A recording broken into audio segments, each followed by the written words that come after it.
देखिए बड़ा सुंदर भाव शिव पुराण का कहता है कि आपके भरण पोषण की जवाबदारी देवाधिदेव महादेव ने ले रखी है। माता के गर्भ में जब तुम पड़े रहे, गर्भ में जब पड़े थे, तब भी वो भर पेट अंदर भी भोजन दे रहा था, और शरीर मिला प्राण छूटेंगे तब तक भी वो भरपेट भोजन देने की जवाबदारी मेरे कालाधिपति महाकाल राजा की है, वो देगा। उसका नाम है विश्वनाथ। क्या नाम है? विश्वनाथ। अच्छा एक बात समझ में नहीं आती रे, छत्तीसगढ़ वाले तुम भी बताना, अगर तुम्हारे समझ में आ जाए तो बताना। इनको कहते विश्वनाथ, द्वारकानाथ, जगन्नाथ, बद्रीनाथ, केदारनाथ, सोमनाथ। अब इतना सारा नाथ ही नाथ है, मतलब ये निश्चित है कि जब अपन पैदा हुए थे, जब माता के गर्भ में पड़े हुए थे, तब अपन अनाथ थे, और जब अपने को ये सब नाथ मिले तब अपना जीवन सार्थक हो पाया। ये निश्चित है।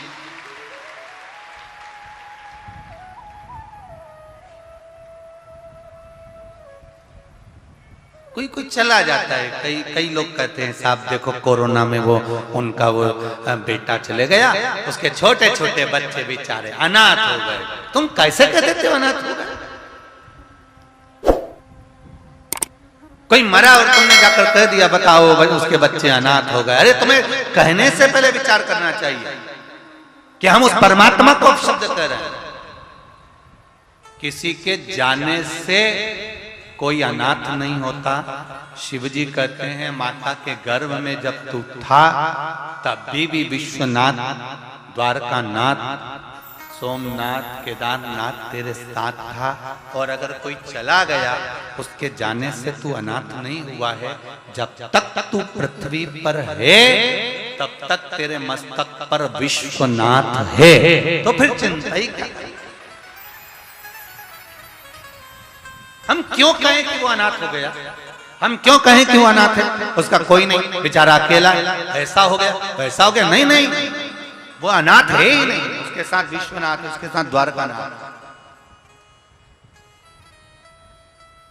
और ये छत्तीसगढ़ की भूमि कह रही है, प्रमाण दे रही है छत्तीसगढ़ की भूमि।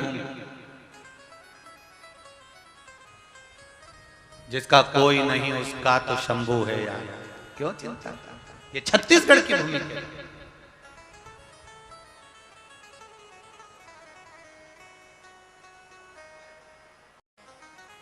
स्कंद पुराण महाभारत में कौशल के अंतर्गत वर्णन मिलता है महाभारत में।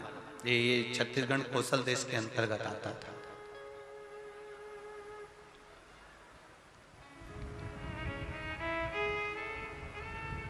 महाभारत में कौशल के अंतर्गत एक वर्णन मिलता है कि, और स्कंद पुराण में भी आता है कि भगवान शिव के जो वन है, जैसे उज्जैन का महाकाल वन, काशी में जम के बोलो नंदन वन, ऐसे शिव जी के जो वन बताए हैं, उन वनों में एक वन है जिसका नाम है चंपा वन। क्या नाम है? चंपा वन, जिसका नाम बाद में चंपा झर हुआ, और चंपा झर के बाद में उसका नाम चंपारण हुआ। ये बाद में नाम पड़ा है चंपारण। महादेव के जो 9 वनों का वर्णन किया जाता है, महादेव के जो वनों का वर्णन किया जाता है, उस महादेव के वन में छत्तीसगढ़ की पावन धरा पर रायपुर के पास में एक वन शिवजी का विद्यमान है, जिसका नाम है चंपा वन, जिसको लोग चंपारण भी कहते हैं। ये शिवजी का। और जितने श्रोता शिव महापुराण की कथा को सुनने के लिए ये रायपुर की धरा पर श्री हनुमान जी महाराज के इस पावन प्रांगण में बैठे हुए हैं, इस कथा को थोड़ा ध्यान लगाकर सुनना। जितने लोग आस्था चैनल पर सुन रहे हैं, जितने फेसबुक यूट्यूब पर सुन रहे हैं, भगवान शंकर के जितने वन और महाभारत के कौशल के भाग में जो वर्णन किया गया वनों का, उन वनों में शिव जी के वनों में जैसे काशी को नंदन वन कहा गया है, उज्जैन को महाकाल वन कहा गया है, ऐसा एक वन शिव जी का चंपावन रायपुर के नजदीक राजिम के पास चंपा। अब कितनी महत्वता होगी उस चंपा वन की, जरा विचार करिए। काशी में नंदन वन है, इसलिए वहां पर शिवलिंग विराजमान है, उसको कोई ने बनाया नहीं, उसको किसी ने रखा नहीं, स्वयंभू है। महाकाल में महाकाल वन है, शंकर भगवान स्वयंभू है। उसी तरह रायपुर के नजदीक में चंपा वन है, उस चंपा वन में चंपेश्वर महादेव स्वयंभू है, उसको किसी ने बनाया नहीं है, स्वयं। इसलिए सब ध्यान लगाकर सुनना, ध्यान से। सबले बढ़िया, जरा जम के तो बोलो, सबले बढ़िया छत्तीसगढ़िया। इसलिए छत्तीसगढ़ वालों के धान के कटोरे में एक वन, जो इतना सुंदर वन है, जिस वन में जीव जंतु जानवर पशु पक्षी जो रहता था वो एक दूसरे को कष्ट नहीं देता था, एक दूसरे को कष्ट नहीं देता। आज भी छत्तीसगढ़ का एक आनंद है।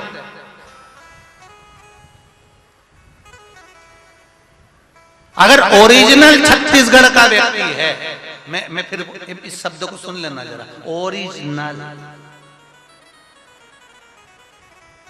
जो बाहर से आकर छत्तीसगढ़ में बस गया, हम उसकी गारंटी नहीं ले रहे, हम उसका पर जो ओरिजिनल छत्तीसगढ़िया है, ओरिजिनल, ये निश्चित है वो कभी किसी को दुख नहीं दे सकता, ये निश्चित था। अगर ओरिजिनल है तो